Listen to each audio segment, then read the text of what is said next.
Bienvenue à tous dans notre émission 15 minutes de grâce et de vérité avec le pasteur Satish Mathura. Allons louer le nom de Jésus. Notre Dieu est grand, louez-le, notre Dieu est grand, et tous verront combien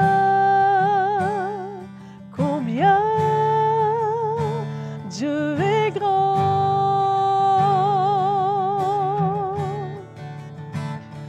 Notre Dieu est grand, louez-le, notre Dieu est grand, et tous verront combien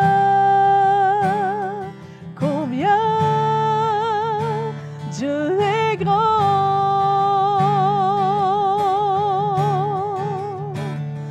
Le nom le plus élevé, digne d'être loué.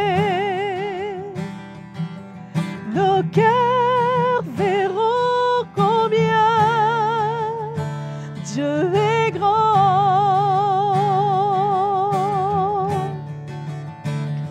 Le nom le plus élevé, digne d'être loué. Nos cœurs verront combien Dieu est grand.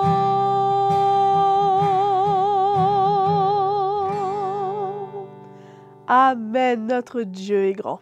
Je vous souhaite une très bonne écoute. Bienvenue dans votre nouveau numéro de 15 minutes de grâce et de vérité. Merci Marva pour ce moment de louange. J'aurais aimé continuer à vous parler de la croissance du chrétien, l'importance de grandir dans le Seigneur, comme on a partagé précédemment comment c'est nécessaire. Le chrétien ne peut pas rester un enfant année après année, il a besoin de grandir. C'est pourquoi on doit s'assurer qu'on grandisse de la bonne manière, qu'on grandisse dans l'esprit et qu'on demeure dans l'enseignement de la parole de Dieu et qu'on prenne ce chemin sans ménagement et qu'on soit ferme et qu'on persévère. J'aurais aimé vous partager un passage dans l'épître aux Hébreux à partir du verset 11, peut-être jusqu'au verset 14 pour avoir une bonne idée du contexte, mais c'est très important. Nous avons vu dans Corinthiens comment Paul parle de la nourriture solide et de lait, comment il ne pouvait pas donner aux Corinthiens la nourriture solide, mais que le lait. Il dit que celui qui boit le lait, qui est au lait, est un enfant. Ça nous montre clairement que dans la vie chrétienne, dans la marche chrétienne, il y a différents niveaux de maturité. Il y a les bébés spirituels qui sont nés de nouveau, qui ont besoin de lait, le lait de la parole. Et aussi, on a les enfants, mais les enfants aussi, ils peuvent prendre que du lait. Mais il y a de la nourriture solide pour les chrétiens qui grandissent dans la maturité. Et Dieu veut que nous puissions grandir pour arriver à la maturité, devenir des adultes spirituellement et prendre la nourriture solide. C'est pourquoi il y a tellement de chrétiens aujourd'hui qui ne peuvent pas recevoir les vérités profondes de la parole de Dieu, la nourriture solide. Et ils se contentent souvent d'entendre les messages qui promettent des bénédictions, des bonnes choses, des promesses et toutes ces choses qui sont vraiment bien, que Dieu nous a données dans sa grâce à pourvu. Mais arrivé à un moment donné, le chrétien a besoin de comprendre qu'il a besoin de devenir plus responsable, plus sérieux et de vraiment prendre à cœur son salut et vraiment répondre à l'appel du Seigneur. Comprendre qu'il a besoin de donner sa vie et de perdre sa vie et de livrer sa vie. Ce n'est pas seulement d'être un bon chrétien. Ce n'est pas seulement d'être à l'église, ce n'est pas seulement de connaître les Écritures, mais de grandir dans les voies du Seigneur et dans les choses du Seigneur et de recevoir et d'accepter des choses qui vont certainement nous bouleverser, nous renverser, les choses qui vont déranger un peu notre vie, mais d'être prêt à entendre tout ce que le Seigneur a pour nous. Jésus a dit que l'homme ne vivra pas de pain seulement, mais de toute parole qui sort de la bouche de Dieu. Tout ce que le Seigneur nous a donné dans sa parole, dans les Écritures. Et là, nous lisons à partir du verset 11, à ce sujet, nous avons beaucoup à dire. des choses difficiles à expliquer parce que vous êtes devenus lents à comprendre, alors que vous deviez, avec le temps, être des maîtres. Vous avez de nouveaux besoins qu'on vous enseigne le premier principe élémentaire des oracles de Dieu. Vous en êtes venus à avoir besoin de lait et non d'une nourriture solide. Or, quiconque est au lait n'a pas l'expérience de la parole de justice, il est un enfant. Mais la nourriture solide est pour des hommes faits, pour ceux qui, par l'usage, ont le sens exercé au discernement et du bien et du mal. Amen. Nous voyons comment l'auteur de l'Épître aux Hébreux s'adresse aux chrétiens et comment ces chrétiens avaient dévié et avaient rétrogradé. À un moment donné, Paul leur dit, « Maintenant, vous êtes devenus lents à comprendre. On a des choses spirituelles, des vérités spirituelles importantes à vous partager, à vous transmettre, à vous communiquer, mais vous n'êtes pas prêts dans votre cœur parce que vous êtes devenus lents à comprendre les choses spirituelles, parce que votre cœur n'est plus dans le même état. » Et comment il a dit, vous devriez être avec le temps des maîtres. C'est-à-dire, c'était des chrétiens qui avaient fait un chemin, qui avaient connu le Seigneur pendant un bon bout de temps. Il dit, avec le temps, vous deviez être des maîtres. Alors, on peut dire qu'il y a des chrétiens aujourd'hui qui devraient pouvoir prendre soin des autres, partager la parole de Dieu, transmettre l'Évangile et servir le Seigneur. Mais ils sont restés stagnants, ils sont restés des bébés, ils n'ont pas grandi correctement.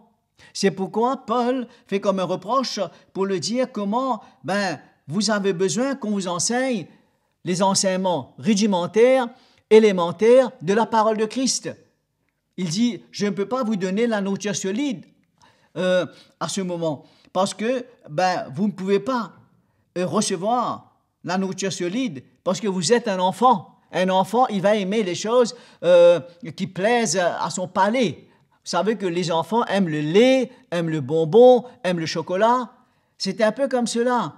Mais il y a la nourriture qui souvent sont nécessaires, allons dire qui ne sont pas comme le lait qui plaise à notre palais spirituel. Vous savez, on a un palais spirituel, on a un appétit spirituel.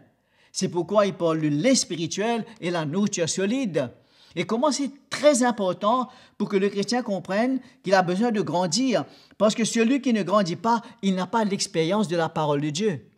C'est-à-dire que la parole de Dieu reste une connaissance, une compréhension, et que ça ne descend pas dans son cœur. Il ne pratique pas la parole de Dieu. Il n'y a pas une obéissance à la parole de Dieu. Il aime le Seigneur, il aime l'Église, il chante pour le Seigneur, il est sincère.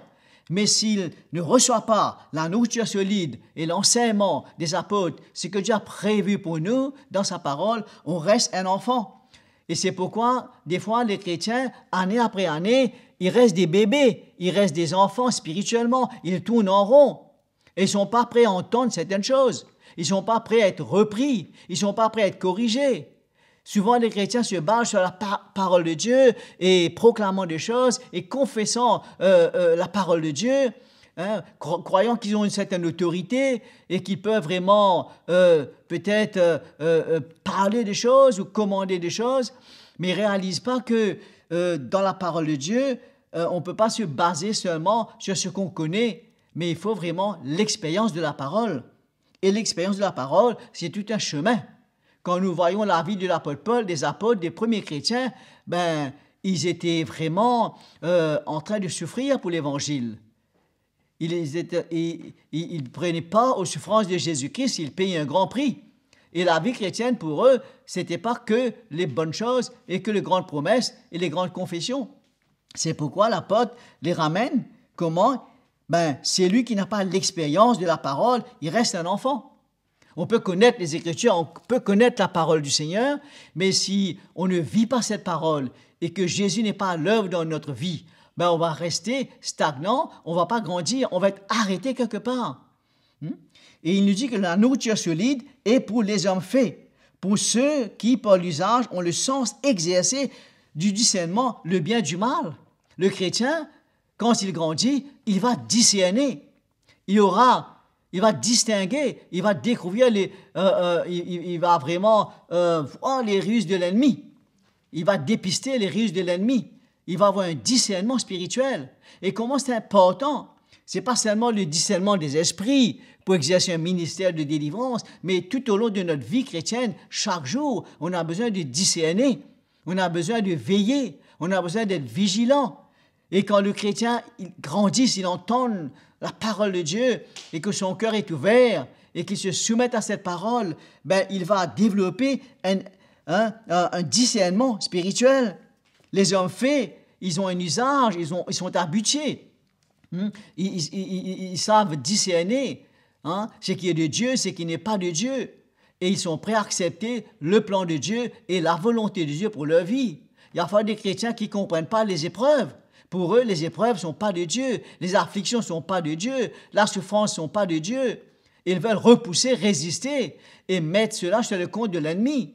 Mais quand le chrétien grandit et comprenne et la vraie vie chrétienne, la marche chrétienne et la nécessité et l'importance de traverser par les épreuves pour grandir et pour vraiment faire l'expérience de la parole du Seigneur et de devenir de plus en plus comme le Seigneur. C'est pourquoi je crois qu'il faut retourner vers l'enseignement des apôtres et voir comment les apôtres ont vécu, comment ils ont marché.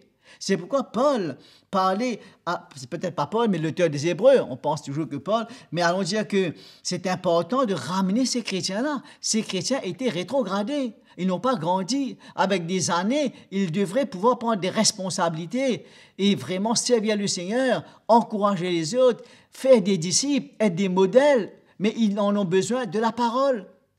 C'est pourquoi si on ne grandit pas, on va se contenter des enseignements basiques. Comme il est écrit quelque part, des enseignements, des messages qui vont chatouiller notre oreille, vont nous faire plaisir, vont satisfaire notre chair. Mais alors que le message de Jésus-Christ a été toujours un message pour nous défier, pour nous confronter et pour vraiment nous emmener à sortir de notre chemin, à sortir de nous-mêmes, à ne pas rester des chrétiens bébés. Quand on est chrétien bébé, on reste des chrétiens égoïstes et tout tourne autour de nous. Nos besoins, nos désirs, nos projets, tout ce qu'on veut pour nous-mêmes. Mais quand on grandit avec le Seigneur, on réalise qu'on a besoin de livrer notre vie, de perdre notre vie. Comme Jésus a dit, celui qui garde sa vie la perdra. Mais celui qui perdra sa vie à cause de Jésus-Christ la retrouvera. Il va retrouver la vraie vie. Et va être rempli du Saint-Esprit et rempli de vie et comme un disciple pour servir le Seigneur, non pas pour chercher ses propres intérêts. Un enfant, il va toujours chercher ses propres intérêts. Mais la Bible nous dit qu'on doit chercher les intérêts du Seigneur, les intérêts de Jésus-Christ, non pas ce qui nous plaît, les choses qui vraiment vont satisfaire notre désir. C'est pourquoi je prie que le Seigneur nous aide à comprendre de plus en plus comment la vie chrétienne, la marche chrétienne, c'est un chemin. Il y a beaucoup d'étapes et on a besoin de grandir. Grandir dans la connaissance de Jésus-Christ, grandir dans la grâce du Seigneur et grandir dans l'Esprit. C'est pourquoi on ouvre son cœur, on accepte ce que Dieu a pour nous et on se tourne vers les Écritures, qui est très important pour chacune de nos vies. C'est pourquoi je crois que, comme les premiers disciples, il faut être assis, soumis à l'enseignement des apôtres. Le premier chrétien persévérait dans l'enseignement des apôtres. Ils étaient assis au pied des apôtres pour recevoir l'enseignement des apôtres. Et c'est comme cela qu'on va grandir graduellement, lentement peut-être, mais sûrement, mais on va y arriver. On a besoin du Seigneur, sa grâce est là, on ne peut rien faire par notre propre force. Mais gloire au Seigneur pour sa grâce et pour son amour envers nous, et il prend soin de nous. Merci frères et sœurs d'avoir été avec nous pour passer ce moment ensemble dans la parole de Dieu. On va se revoir très bientôt. Que Dieu vous bénisse. Nous vous remercions pour votre fidélité et je suis sûre que vous avez été bénis. Aimez et partagez cette vidéo et n'oubliez pas, abonnez-vous à notre chaîne YouTube CTMI et si vous ne voulez pas rater les prochains épisodes, cliquez sur la petite cloche. Et si vous voulez nous écrire ou si vous avez un témoignage, écrivez-nous à l'adresse qui s'affiche sur votre écran. À bientôt!